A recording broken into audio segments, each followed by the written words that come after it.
Okay, here's a couple of pieces of Koroit Boulder Opal from central Queensland, from the Koroit field, rules in millimetres.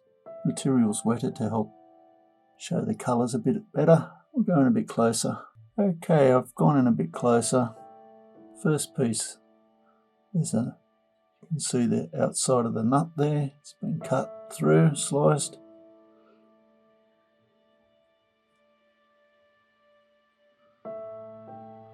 Nice pattern there.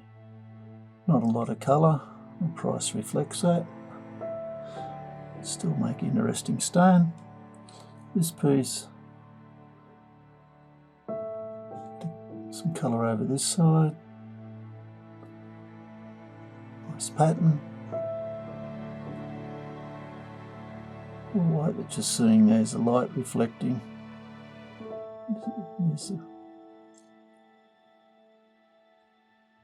opal band there, which often happens. It's like an onion ring, goes up and around.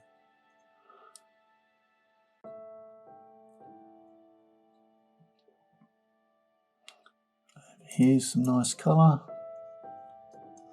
Make a nice stone out of that, and another one over here. Nice and thick. Make it a rope pendant if you wanted to, rather than cut stone, or polish it and put it in your specimen case. Hope you've enjoyed. Cheers.